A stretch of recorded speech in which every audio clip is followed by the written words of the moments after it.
Pessoal, eu vou apresentar uma versão mais longa, de 20 minutos, para testar, para ver se eu consigo falar um pouco dessa questão que eu considero que é um pré-requisito, que é um pressuposto epistemológico que está envolvido em qual método ou como que a gente entende o método de inferência que a gente usa, tanto de inferência sobre causalidade quanto inferência em geral. Se ficar muito longo, depois eu apresento só a parte 2, que é a pergunta mais importante para o grupo. Algum ancião grisalho, usando muitos anéis de ouro, chegará. Então, balançando a cabeça, dirá: escuta, filho, é preciso filosofar, mas é preciso também ter miolos. Essas coisas são tolices. Tu aprendes silogismos dos filósofos, mas sabes melhor que eles o que é preciso fazer. Eu coloquei isso aí porque isso ficou um desafio para mim, que é tentar falar uma coisa um pouco diferente do que é usual, mas não é nenhuma novidade, nenhuma originalidade. O pensamento bayesiano ele já está na literatura filosófica há um bom tempo. E o que eu queria convencer a turma, que é uma coisa assim que eu acho que pode contribuir para a forma com que a gente conversa sobre filosofia, que é essa noção intuitiva bayesiana. Não precisa de números, não precisa de matemática, uma noção mais intuitiva. Então, para fins de apresentação, eu posso parecer um pouco dogmático na questão epistemológica, mas eu ainda não sei melhor que os filósofos o que é preciso fazer, como diz aí o Epiteto, não. Um pressuposto epistemológico meu, né, que vocês podem questionar depois que eu terminar a apresentação, é que matemática é linguagem, lógicas são idiomas, lógica e estatística são linguagens que expressam modelos inferenciais de pensamento. Não há uma ontologia externalista na lógica ou na probabilidade. Estava andando na rua com meu filho ontem e ele me contou que está aprendendo uma linguagem de programação que chama linguagem Sharp, que ele tem interesse em fazer programação, de fazer jogos de computador. E aí eu falei com ele estava me falando das múltiplas linguagens de programação que ele conhece, dessa linguagem Sharp. Aí eu falei assim, olha, parece um idioma, né? Ele falou assim, que é isso, pai? É um idioma. Porque cada lógica ela tem lá os seus princípios, os seus pressupostos, né? Por exemplo, na lógica paraconsistente, o princípio da não contradição, né? Ele não é obedecido, que é um pilar da lógica clássica, né? Então as lógicas elas têm princípios, têm pressupostos e alguns desses princípios e pressupostos têm um caráter que vocês podem não concordar comigo que é arbitrário, mas isso é uma coisa que a gente já discutiu muito, que é o princípio da explosão, né? Que qual que é o significado da implicação material, qual que é o valor que a gente dá para essa setinha, né? E essa é uma discussão antiga, né? Que você poderia interpretar de duas formas, e essa é a forma que é utilizada na lógica clássica, e isso é referido como explosão, né? Se P é falso, qualquer coisa que você colocar P implica que vai ser verdadeiro. Quer dizer, implica qualquer que, né? A implicação vai ser verdadeira, não é que vai ser verdadeiro. A implicação vai ter o valor de verdade. Então esses problemas eles surgem, né? Porque qualquer dessas linguagens que a gente utilize, ela tem um problema que é autorreferencial, ou seja, para você usar uma linguagem lógica, você tem que atribuir um valor de verdade ou não para um símbolo. Essa atribuição ela é autorreferencial porque ela sempre vai depender da forma com que você definiu isso. Tem um caráter lógico na coisa, mas tem um caráter arbitrário aí também em algumas questões, né? E E essa discussão do realismo e do antirrealismo, ela está muito boa naquele artigo da Galavotti que a gente discutiu,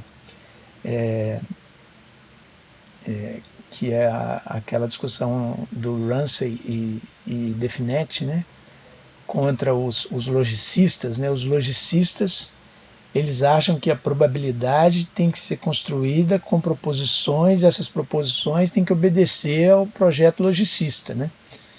E o Ramsey e o Definetti não concordam com isso, eles têm outra visão. Né? O Definetti é um antirrealista, segundo a Galavotti. Então ele interpreta que a probabilidade ela é uma forma de inferência diferente da lógica, né? Porque a lógica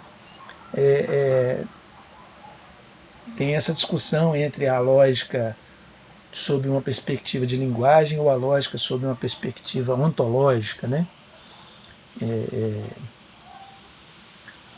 E essa perspectiva ontológica da lógica tem a ver com um pressuposto que é o realismo. Mas vamos em frente, eu não vou aprofundar nessa discussão não. Com isso eu quero dizer que a lógica dedutiva, a lógica que a gente mais utiliza em filosofia, a lógica que se baseou, né, por exemplo, o artigo do Lewis lá de contrafactual, ele pegou um trecho do Hume, transformou esse trecho numa linguagem lógica e depois naquela linguagem lá mais específica, contrafactual. Então, ou seja, a ideia de imaginar um mundo possível em que não tivesse a causa ou não tivesse o efeito e com isso construir um sistema como se fosse um experimento mental, né, de prova contrafactual, é uma coisa muito genial do Lewis, é muito útil, é muito interessante, mas o que fundamenta isso é a forma com que ele interpretou aquela frase do Hume. Né? Tem um livro muito interessante do Desidério Muxo, de lógica elementar, que ele pega uma fala do Platão, transforma em linguagem lógica, e depois ele pega outra fala do Platão e transforma em linguagem lógica. Numa, fica parecendo que essa ideia de alma, que está lá naquele diálogo do Platão escreve muito bem, muito sedutor, né? Fala assim, não, se eu estou falando com vocês, se eu estou usando minha boca para falar, se eu estou usando meu corpo para falar, eu não sou o meu corpo, porque quem usa uma ferramenta não é a ferramenta. Né? Platão escreve isso muito bem e fica parecendo que ele provou ali com aquela retórica que existe uma alma. E aí depois o Muxo constrói um outro argumento mostrando o contrário, ou seja, não é o que o Desidério Muxo defende nesse texto é que a lógica dedutiva vai dar mais precisão para a linguagem e vai reduzir as incoerências da linguagem ordinária. Mas, na verdade, na hora que você atribui símbolos para aquilo que a gente quer dizer com a linguagem ordinária, não tem jeito de escapar muito de ter alguma ambiguidade em algum símbolo. A lógica dedutiva ela melhora a nossa coerência, ela melhora o nosso discurso, ela faz com que a gente fique, como diz o Definetti, que a gente fique mais coerente com a gente mesmo, mas ela não escapa de alguma ambiguidade possível. Para você entender aquele idioma, aquele símbolo, aquele operador lógico, você precisa de dar um significado para ele. Na hora que você dá esse significado, você está sendo autorreferencial e pode ter uma ambiguidade. E outra discussão muito interessante é aquela discussão do artigo lá do John Ehrman, né, que é a discussão sobre os milagres lá do Bayes com Hume, né? É muito interessante aquilo, né? Eu vou ter um slide sobre isso aí. Então, qual que é o fundamento lá que o Lewis usou naquele artigo Causation, né? Ele pegou a frase do Hume na linguagem ordinária, que o Hume usou em linguagem ordinária, e fez uma interpretação e criou ali a linguagem lógica e a prova contrafactual a partir daquela frase do Lewis. Mas ao dar aquela definição de causa, se a gente olha o conjunto da obra do Hume, não parece que é isso que ele queria dizer, que foi como que o Lewis interpretou aquela frase tirada do contexto. A interpretação mais geral que eu faço do Hume é que tudo nos parece ser contingente, né? Que a gente não tira necessidade causal das coisas, né? Que, na verdade, eu acho que ele é um cético sobre a causalidade, ele não é um dogmático sobre a causalidade.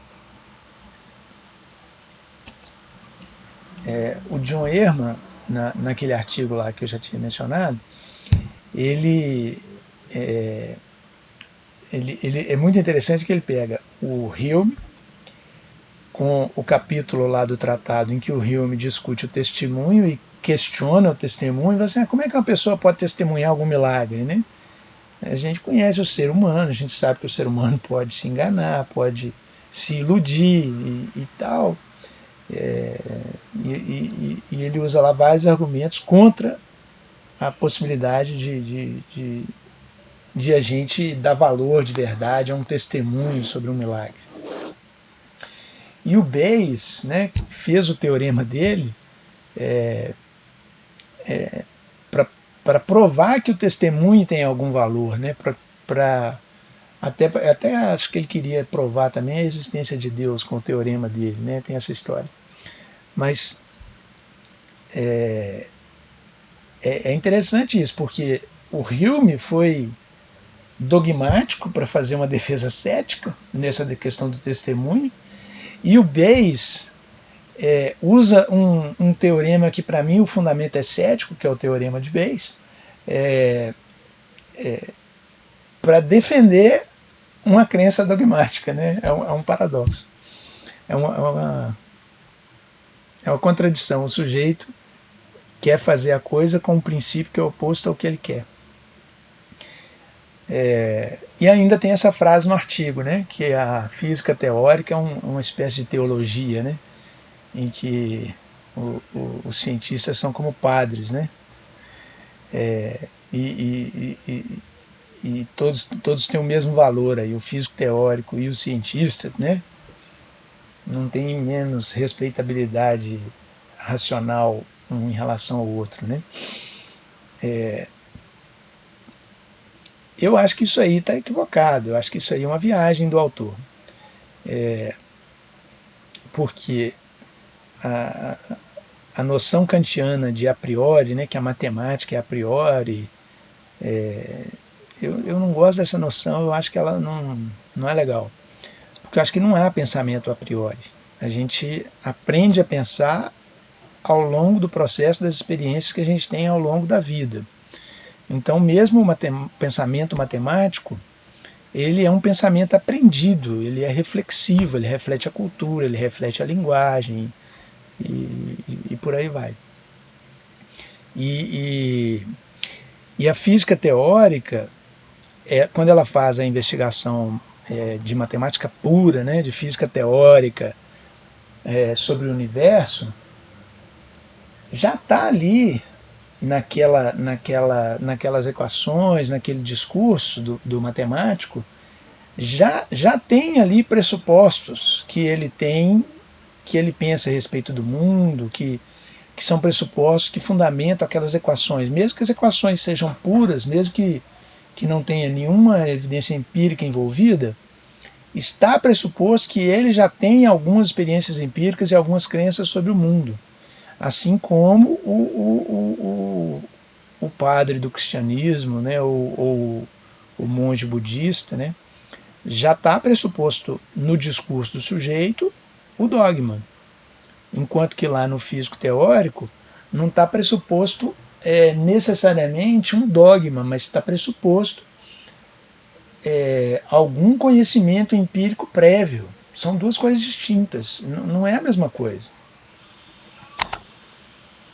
Então, nessa confusão toda, eu acho que tem uma hierarquia bayesiana nos nossos processos de inferência, né? A gente está vivendo aí um momento de muita confusão em relação à pandemia, e E as pessoas ficam desnorteadas, porque elas não sabem para qual informação que elas dão valor de verdade, né? Porque elas são bombardeadas de informações contraditórias, de desinformação na internet, né? Então eu sigo esse esqueminha aí, ó. A opinião de especialista é mais provável do que a opinião de não especialista. A opinião ou o testemunho, né? Você vê que na visão bayesiana, como o Bayes defendeu lá, o testemunho ele tem algum valor, mas é um valor fraco, né? É um valor baixo, né? A opinião tem um valor baixo. Um argumento bem feito tem um valor melhor, mas a evidência que tem valor melhor, né?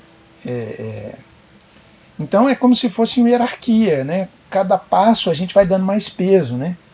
Agora, tem um livro muito interessante que chama The Intelligence Trap, que é um jornalista que escreveu, que é a Armadilha da Inteligência, e ele cita um caso verídico de que um sujeito ficou preso nos Estados Unidos depois do 11 de setembro, porque acharam a digital dele em alguma investigação lá, daquele processo lá do 11 de setembro.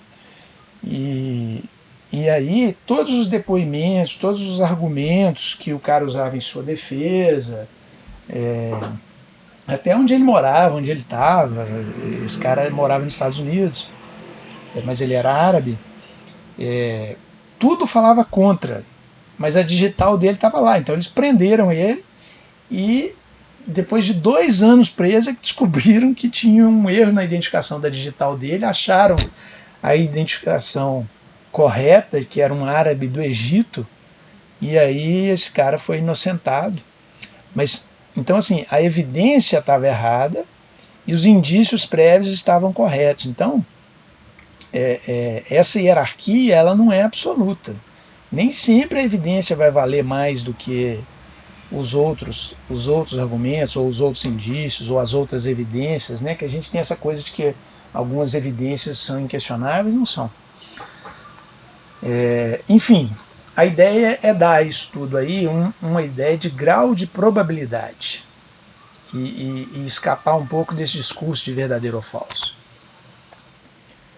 E a gente precisa lembrar que tem esse endeusamento da lógica dedutiva, como se ela garantisse alguma coisa. A lógica dedutiva não garante nada, ela é tão autorreferencial quanto a probabilidade, quanto a estatística, né?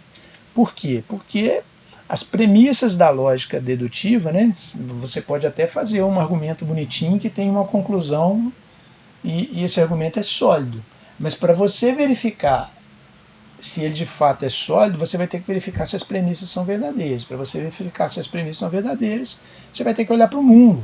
Em algum momento você vai ter que olhar para o mundo e ver se a premissa é verdadeira. E na hora que você olha para o mundo, aí você vai ter que usar a indução, porque olhar para o mundo é usar a sua experiência empírica do mundo para tirar uma conclusão. E como a nossa experiência empírica é contingente e é casuística, então sempre nós estamos fundamentando todo o conhecimento, toda a lógica dedutiva, todo o argumento, está tudo fundamentado na indução. Vocês podem achar que eu estou sendo muito dramático nisso aqui, mas eu penso isso mesmo, que a premissa depende da indução. E nesse livro aí de pensamento crítico, que eu acho um livro muito bom, ele fala o seguinte: olha, se você tiver uma probabilidade maior do que 50%, isso carrega uma implicatura conversacional, porque a probabilidade excede aquele limiar de 50%. E é aí que eu acho que a gente pode fazer alguma coisa que é intuitiva, que não precisa de ficar fazendo conta.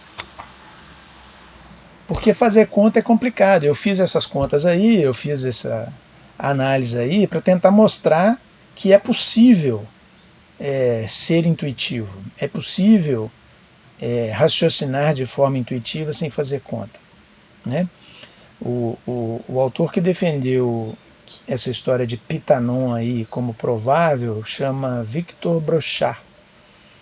E ele acha que existe um tipo específico de ceticismo nos gregos antigos, que era o ceticismo de Carnéades. Tem pouca coisa escrita, né? Então pode ter aí mais interpretação do Brochard do que documento histórico. Mas é interessante essa história porque ali a noção de provável era uma noção, essa palavra pitanon em grego, tinha a ver com grau de confiabilidade, enquanto que pistes tem a ver com convicção, com fé. Mas tanto Pitanon quanto pistes derivam de peitomai. Então é difícil fazer essa diferenciação entre aquilo que eu dou graus de probabilidade, graus de crença, graus de confiabilidade, ou daquilo que eu tenho convicção. A convicção, a fé, ela é que fundamenta o dogmatismo. Enquanto que essa coisa fala assim, não, olha, eu não sou dogmático, mas também eu não suspendo meu julgamento, eu acho que isso aí é mais provável. É isso que está lá no livro do Victor Brochard. E a ideia que eu queria trazer para o Teorema de Bayes é essa, porque o Teorema de Bayes ele é mais do que a indução simples que a gente viu no slide anterior. Ele é uma indução condicional em que você tem duas etapas. E é interessante essa equação, porque nessas duas etapas você tem a direção do tempo em jogo. Probabilidade do evento A, dado que o evento B aconteceu, implica uma direção no tempo. Então, eu peguei aí uma simulação de todas as possibilidades. Eu vou explicar isso melhor nos próximos slides, mas eu peguei uma simulação de todas as possibilidades de acurácia daquela coisa que eu avalio, né? Que no caso aqui vai ser o evento B, né? Dado o resultado, né? Dada a acurácia do que eu estou investigando ali, eu tenho um resultado. A probabilidade de eu fazer a minha conclusão sobre o evento A, né? A probabilidade de A dado B, eu tenho em jogo aqui a acurácia e tem em jogo a taxa base, né? A taxa base, ela influencia muito o resultado dessa equação, né? Quem usa esse termo taxa base é o Kahneman, né? No Rápido e Devagar, Duas Formas de Pensar. Se eu tenho probabilidades prévias aqui, ó, nesse gráfico aqui embaixo, de taxa base muito baixas, mesmo com acurácias altas, essas cores aqui, elas mostram aqui 90% de acurácia, ó, o roxinho aqui. Então, mesmo com acurácias muito altas, eu não vou atingir, num cenário de taxa base baixa, eu não vou atingir mais do que 50%, muito mais do que 50% de probabilidade posterior. Agora, se eu tenho uma taxa base muito alta, mesmo que eu tenha uma acurácia baixa, eu vou ter mais de 50% de probabilidade posterior. Então, o que eu quero dizer com isso? Eu sei que é difícil entender só com essa apresentação desse slide, eu vou fazer mais uns 3 slides sobre isso, que vocês vão entender. Mas o que eu quero dizer aqui, o que eu quero defender aqui com essa noção intuitiva, é que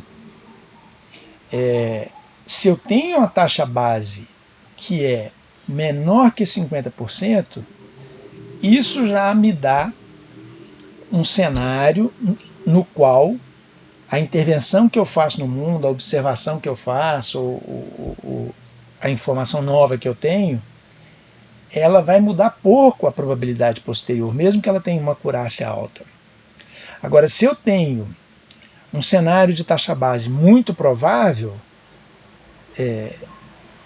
adicionar informação nesse cenário vai acrescentar pouco, porque já é muito provável que a coisa seja. Então vamos ver isso melhor como é que os médicos fazem diagnóstico, mas eu quero que vocês pensem que esse é um processo inferencial que pode ser aplicado tanto para inferência sobre causalidade, quanto para as outras inferências que a gente faz com a lógica, por exemplo, né? Eu quero mostrar aqui a influência dessa ideia da taxa básica, é o cenário pré-teste na interpretação do teste, né? Então, como é que um médico raciocina? A probabilidade de um paciente ter a doença quando o paciente aparece na frente do médico, ela é uma probabilidade P. Né? O que é esse P? É a taxa base. Se eu tiro uma pessoa aleatoriamente da população, esse P é a prevalência da doença que eu estou investigando naquela população. Agora, se eu pego uma pessoa, por exemplo, com Covid, né? A pessoa está assintomática, não tem suspeita, vai ser a prevalência de Covid na população. Agora, se a pessoa tem sintomas típicos de síndrome viral, em vigência da pandemia, a probabilidade dessa síndrome viral ser Covid aumenta muito. Então, o cenário prévio, a taxa base que eu estou dizendo, é isso. É qual que é o contexto, qual que é a situação em que a pessoa se encontra. Ela é assintomática? Ela é contato de doente? Ela é sintomática? Então isso me dá uma ideia prévia, uma probabilidade pré-teste, uma probabilidade prévia. E aí eu faço o exame, né? E aí o exame pode dar positivo ou negativo, tanto na pessoa que tem quanto na pessoa que não tem a doença, né? Se o exame ele dá positivo na pessoa que tem a doença, é o verdadeiro positivo. Mas se ele dá positivo na pessoa que não tem a doença, é o falso positivo. Então eu pego essas possibilidades todas de resultado, e aí o que é o valor preditivo positivo? É a probabilidade da pessoa estar doente previamente, vezes a sensibilidade do teste, que é uma característica de acurácia do teste, dividido pela possibilidade, por essa mesma possibilidade, somada com essa daqui, ó, que é a possibilidade da pessoa não estar doente e o teste deu positivo. Porque o valor preditivo positivo do teste é para eu saber, bom, se o teste está positivo, como é que eu sei que ele é de fato verdadeiro? Eu tenho que considerar a probabilidade prévia. E aí, se essa probabilidade prévia é muito baixa, eu estou dividindo a probabilidade prévia vezes a acurácia pelo total de possibilidades. Então, se essa probabilidade prévia é baixa, o valor preditivo positivo vai ser baixo. Então, um teste positivo numa pessoa sem sintoma, ele tem mais chance de errar do que o teste positivo numa pessoa com sintoma. Então, fixando esses valores aí, eu fiz uns simulados aí para vocês verem que à medida que a taxa base aumenta, o valor preditivo positivo aumenta e o valor preditivo negativo reduz. O que é o valor preditivo negativo? Que se o teste deu negativo, a probabilidade dele ser um verdadeiro negativo. Então eu peguei aqui mais ou menos um cenário aqui de 80% de sensibilidade, 99% de especificidade e coloquei aqui todos os cenários de probabilidade pré-teste.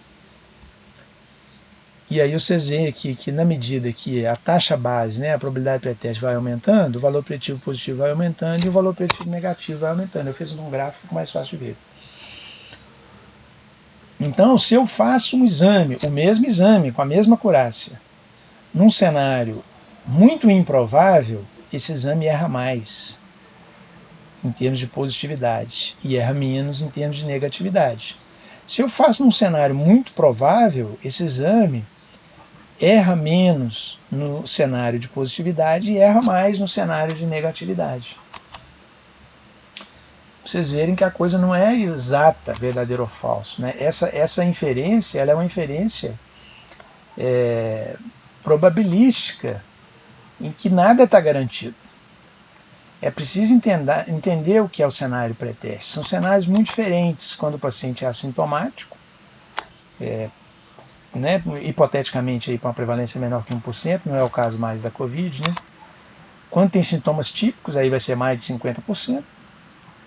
E quando é contato de doente confirmado, que aí eu estimei isso aí é uma aposta que eu fiz de 30%, mas não tem como saber isso ainda. Pode ser que a gente em breve saiba.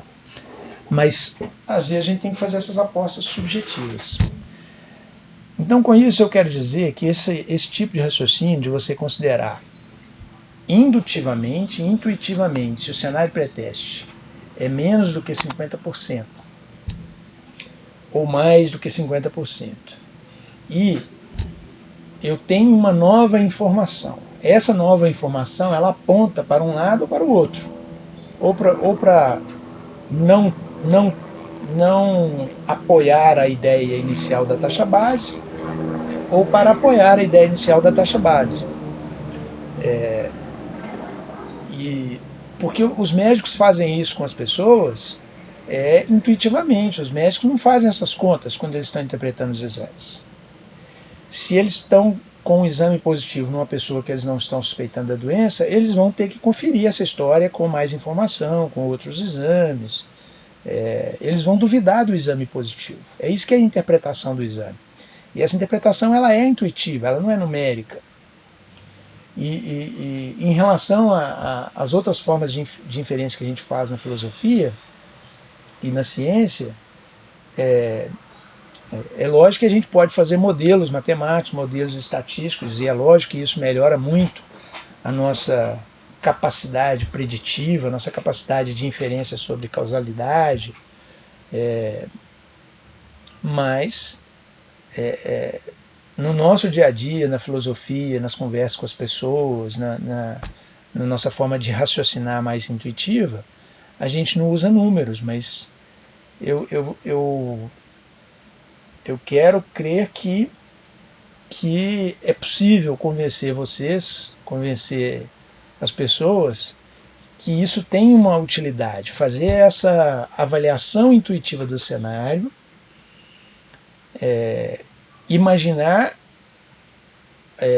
como seria esse cenário com a informação nova ou sem a informação nova, e a partir daí fazer uma inferência bayesiana intuitiva. Era isso. Obrigado.